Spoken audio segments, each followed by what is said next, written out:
স্বাগতম জনাইছো আৰু এই মুহূৰ্তত ডাঙৰ খবৰ লৈ অহাৰ চেষ্টা কৰিছো মুখ্যমন্ত্ৰী ডক্টৰ হিমন্ত বিশ্ব শৰ্মাৰ তৰফৰ পৰা সংবাদ মেলত এটা বৃহৎ ঘোষণা কৰা হৈছে ৰাজ্যত এতিয়া আধাৰ কাৰ্ডৰ বাবে নতুন নিয়ম আহিছে আৰু অক্টোবৰৰ 1 তাৰিখৰ পৰা এই নতুন নিয়ম ৰাজ্যত প্ৰযোজ্য হ'ব আপুনি যদি এনআৰসিৰ বাবে আবেদন কৰা নাছিলে এতিয়াৰ পৰা ৰাজ্যত বা অসমত আধাৰ কাৰ্ড আপুনি লাভ নকৰিব Time at big breaking জনাই আছো ডাঙৰ খবৰ আধাৰ কাৰ্ডক লৈ ৰাজ্যত এই মুহূৰ্তত আহি গল নতুন নিয়ম মুখ্যমন্ত্ৰী ডক্টৰ হিমন্ত বিশ্ব শৰ্মাৰ বৃহৎ ঘোষণা যি সকলৰ আধাৰ কাৰ্ড নাই তেওঁলোকৰ বাবে এই বাতৰি এনআৰসিত আবেদন নকৰা লোকে আধাৰ কাৰ্ড অসমত লাভ নকৰে যি সকলে এনআৰসিত আবেদন কৰা নাই তেওঁলোকে আধাৰ কাৰ্ড নাপাব 2014 চনত যদি এনআৰসিৰ বাবে আপুনি আবেদন কৰা নাছিলে তেন্তে আপুনি আধাৰ কাৰ্ড নাপাব ইয়াৰ কাৰণ হৈছে অসমৰ কেইবাখনো জিলাত জনসংখ্যাতকৈ অধিক আধাৰ কাৰ্ড পোৱা গৈছে ধুবুৰী গোৱালপাৰা নওগাঁও মৰিগাঁও আদি জিলাত এই সমস্যা বৃদ্ধি পাইছে যদি জনসংখ্যা 100 জন আধাৰ কাৰ্ড পোৱা গৈছে 103 একাংশ সন্দেহযুক্ত লোকে অসমত আধাৰ কাৰ্ড লাভ কৰিছে আৰু যাৰ বাবে এই সিদ্ধান্ত লোৱা হৈছে আগন্তুক 10 দিনত ৰাজ্যত এই নতুন নিয়ম আহিব মুখ্যমন্ত্ৰীৰ তৰফৰ পৰা এই কথা ঘোষণা কৰা হৈছে আগন্তুক 10 দিনত ৰাজ্যত এই নতুন নিয়ম আহিব 1 অক্টোবৰৰ পৰা ৰাজ্যত আধাৰ কাৰ্ড লাভ কৰাটো জটিল হৈ পৰিব কঠিন হৈ পৰিব সেই কথা ডক্টৰ হিমন্ত বিশ্ব শৰ্মাই উল্লেখ কৰিছে বিদেশীয়ে যাতে অসমত আধাৰ কাৰ্ড লব নোৱাৰে তাৰ বাবে এই ব্যৱস্থা কৰা হৈছে অৱশ্যে যি 9,55,000 লোকক আধাৰ দিবলৈ কেন্দ্ৰ চৰকাৰে নিৰ্দেশ দিছে তেওঁলোকে লাভ কৰিব এই সকলক বাদ দি নতুনকৈ যি সকলে আধাৰৰ বাবে আবেদন কৰিব তেওঁলোকৰ বাবে প্ৰক্ৰিয়া এতিয়া জটিল হৈ পৰিব অৱশ্যে চাহ বাগিচাৰ লোকৰ বাবে এই নিয়ম প্ৰযোজ্য নহয় এই কথা মুখ্যমন্ত্ৰীয়ে প্ৰকাশ কৰিছে বৰপেটাত 103% আধাৰ কাৰ্ড পাইছে কল্পনা কৰক 3% অধিক যিমান আছে তাতকৈ ধুবুৰীত 103% আধাৰ কাৰ্ড পাইছে অৰ্থাৎ 100% পাব লাগে 3% এক্সট্ৰা আহিছে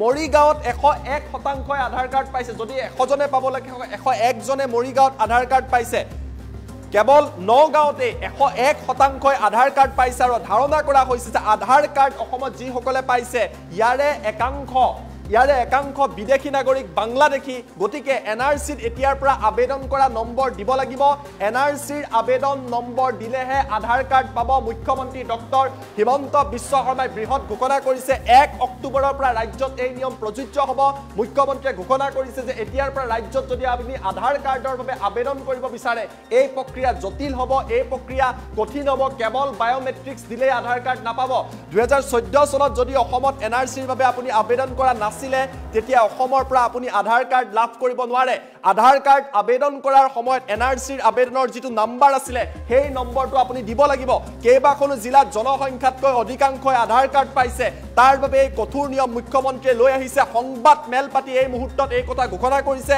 একাংশ সন্দেহযুক্ত লোকে কেইবাখনো জিলাত আধাৰ কাৰ্ড পোৱা বুলি তথ্য পাইছে চৰকাৰে আৰু তাৰ বাবে বিদেশীয়ে যাতে অসমৰ আধাৰ কাৰ্ড লৈ বা ভাৰতৰ আধাৰ কাৰ্ড লৈ নিজকে ভাৰতীয় বুলি পৰিচয় দিব নোৱাৰে তাৰ বাবে বৃহৎ সিদ্ধান্ত লোৱা হৈছে অক্টোবৰৰ 1 তাৰিখৰ পৰা এই নিয়ম প্ৰযোজ্য হ'ব 10 দিনৰ ভিতৰত এছঅপি আনিব 2014ত এনআৰসিৰ বাবে যি আবেদন কৰিছিলে সেই আবেদন নম্বৰ দিব লাগিব আমাৰ লগত মুখ্যমন্ত্ৰী এক্সক্লুসিভ মন্তব্য আহি পৰিছে সেই মন্তব্য আপোনালোকক দেখুৱাই লোৱাৰ চেষ্টা কৰিছো যে অসমৰ বহু কেইখন জিলাত ধুবুৰী গোৱালপাৰা আদিত জনসংখ্যাতকৈ বেছি আধাৰ কাৰ্ড ইস্যু হৈছে জনসংখ্যাতকৈ আধাৰ বেছি উলাই গৈছে তাৰ মানে কোনে আধাৰ লৈছে যে ডেফিনেটলি কৰবাত নহয় কৰবাত সন্দেহযুক্ত লোকেও আধাৰ লব সক্ষম হৈছে অসম চৰকাৰে অহা 10 দিনৰ ভিতৰত এটা আমি নটিফিকেশন ইস্যু কৰিম যে যদি আপুনি অৰিজিনালি এনআৰসিত আবেদন কৰা নাছিল তেতিয়াহলে আপুনি অসমত আধাৰ নাপাব নাম থাকা আৰু নাথাকা পিছৰ কথা কিন্তু অন্তত আবেদনকাৰী হ'ব লাগিব তাৰমানে 14ত এনআৰসিৰ কাৰণে আমি আবেদন কৰিছিলো আমাৰ নাম থাকা নাথাকা ই এটা দ্বিতীয় বিতৰ্ক কিন্তু সেই সময়ত যদি আমি এনআৰসি আবেদনেই কৰা নাছিলো নিজৰ নামটো সুমুৱাবৰ কাৰণে তাৰমানে আমি অসমত নাছিলুৱে বুজি পাইছা কথাখিনি মোৰ আবেদনখন গ্ৰাহ্য হ'ব অগ্ৰাহ্য হ'ব দ্বিতীয় কথা কিন্তু মই আবেদনেই কৰা নাছিলো তাৰমানে মই 2014 চনৰ পিছত অসমত আমি প্ৰৱেশ কৰিছোঁ। ই এটা প্ৰাইমা ফেচি ধাৰণা ল'ব পৰা যায়। সেইকাৰণে এতিয়া আমি অসমত আধাৰ কাৰ্ড দিয়া ছিষ্টেমটো, এই 9,55,000 মানুহে আধাৰ কাৰ্ড লৈ যোৱাৰ পিছতেই নতুন মানুহে আধাৰ কাৰ্ড বিচাৰিলে, বিশেষকৈ এডাল্ট পপুলেশ্যনে, যদি 16 বছৰৰ ওপৰ পপুলেশ্যনে আধাৰ কাৰ্ড বিচাৰে, তাক আমি খুব পুংখানুপুংখভাৱে আমি বিবেচনা কৰিম। এতিয়াৰ পৰা পোনে পোনে বায়োমেট্ৰিক দিলে আধাৰ পোৱা ৰাস্তাটো বন্ধ হৈ যাব। চাহ বাগিচাত আমি কিছু আধাৰ দিব বাকী আছে, সেইকাৰণে চাহ বাগিচাৰ লোকৰ কাৰণে এতিয়া আমাৰ এইটো নিৰ্দেশ প্ৰযোজ্য নহ'ব। কিন্তু বাকী জিলাসমূহত প্ৰাপ্তবয়স্ক লোকৰ কাৰণে আমি আধাৰ পোৱাটো অলপ কঠিন আৰু আমি টান কৰিবৰ কাৰণে গৈ আছোঁ। যিসকল জেনুইন মানুহৰ হাতত এতিয়াও আধাৰ নাই, তেওঁলোকে আবেদন কৰি লৈ লওক, আমি SOP এখন দিম। কিন্তু অহা 1 তাৰিখৰ পৰা 1 অক্টোবৰৰ পৰা অসমত আধাৰ লাভ কৰাটো এটা কঠিন পৰীক্ষাৰ মাজেৰে যাব লাগিব, এক্সেপ্ট দ্য টি গাৰ্ডেন। কাৰণ টি গাৰ্ডেনত আমিয়ে দিব পৰা নাই, সেইখিনি মানুহক বাদ দিছোঁ, কাৰণ তেওঁলোকৰ কাৰোবাৰ হাতত আধাৰ নাহে, চকু দি ল'ব লাগে, আমি চকুৰ মেচিনটো দিব পৰা নাই, কিছু বাস্তৱ অসুবিধা টি গাৰ্ডেনত আছে। সেইখিনিক বাদ দি আমি প্ৰাপ্তবয়স্ক লোকে এতিয়াৰ পৰা আধাৰ বিচাৰিলে আমি খুব ষ্ট্ৰিক্ট কৰিবৰ কাৰণে সিদ্ধান্ত লৈছোঁ। তাৰো ডিটেইল SOP আমি অহা 10-15 দিনৰ ভিতৰত বনাম। ভাৰত চৰকাৰে আমাক ইতিমধ্যে এটা অধিকাৰ দিছে যে ৰাজ্য চৰকাৰে বিচাৰিলে আধাৰ পাব, নহ'লে নাপাব। গতিকে আগত আমাৰ এই অধিকাৰটো নাছিল, এতিয়া ভাৰত চৰকাৰে যিহেতু আমাক সেই অধিকাৰটো দিলে, গতিকে সেই অধিকাৰটো আমি এনেকৈ ব্যৱহাৰ কৰিব খুজিছোঁ যাতে কোনো এজন বিদেশী মানুহে আহি অসমত আধাৰ ল'ব নোৱাৰে।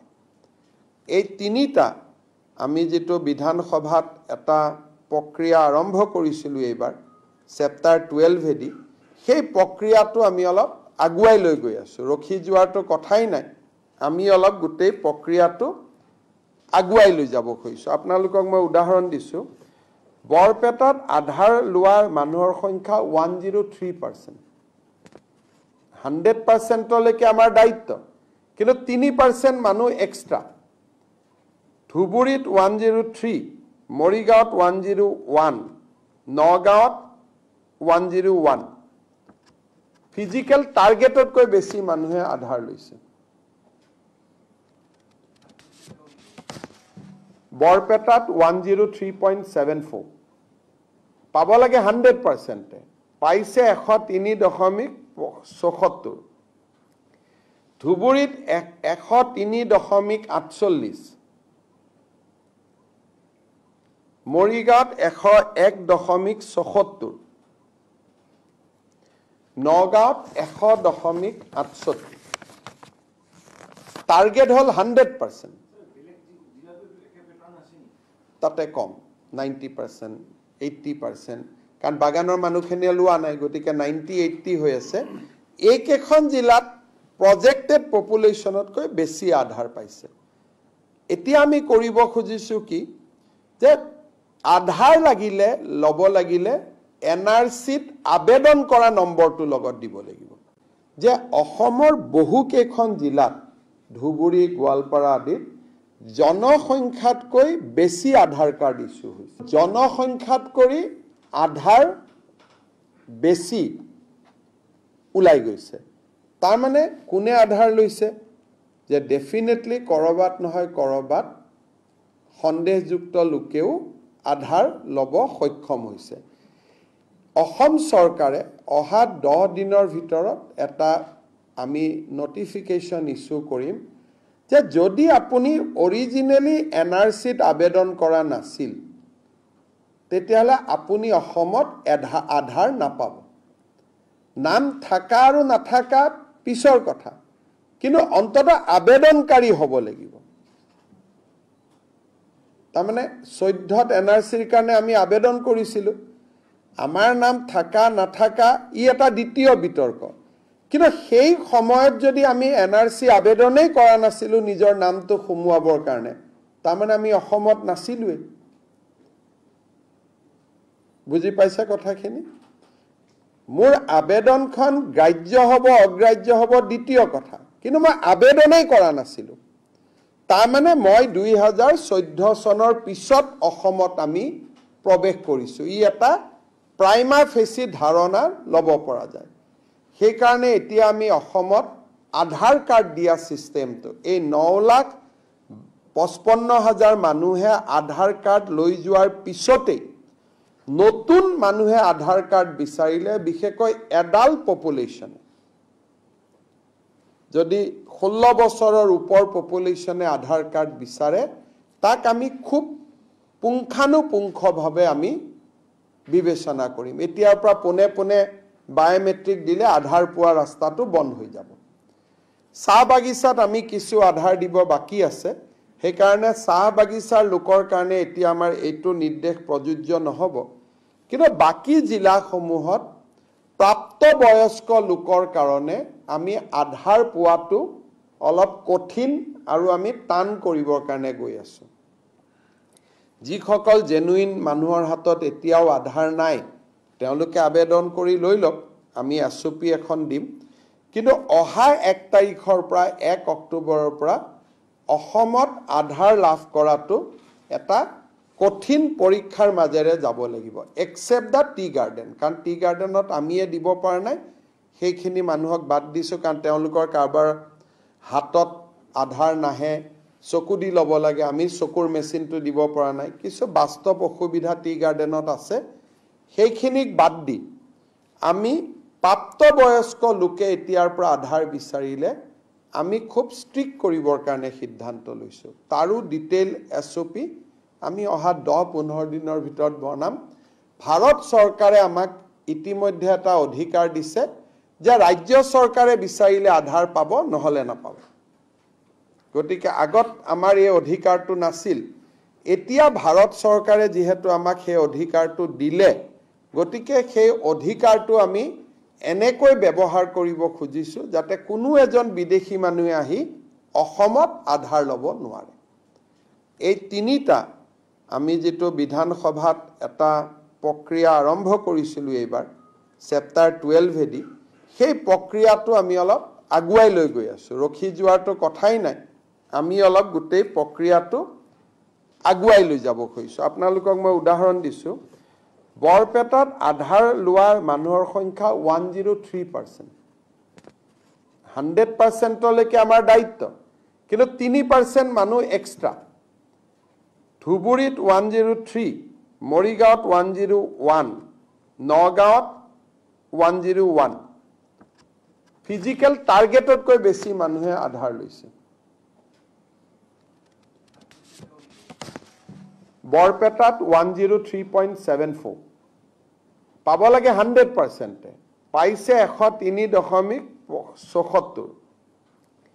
ধুবুৰীত 103.48, মৰিগাঁৱত 101.74, নগাঁৱত 100.68। টাৰ্গেট হ'ল 100%, তাতে কম 90%, 80%, কাৰণ বাগানৰ মানুহখিনিয়ে লোৱা নাই, গতিকে 90-80 হৈ আছে। এইকেইখন জিলাত প্ৰজেক্টেড পপুলেশ্যনতকৈ বেছি আধাৰ পাইছে। এতিয়া আমি কৰিব খুজিছোঁ কি, যে আধাৰ লাগিলে ল'ব লাগিলে NRCত আবেদন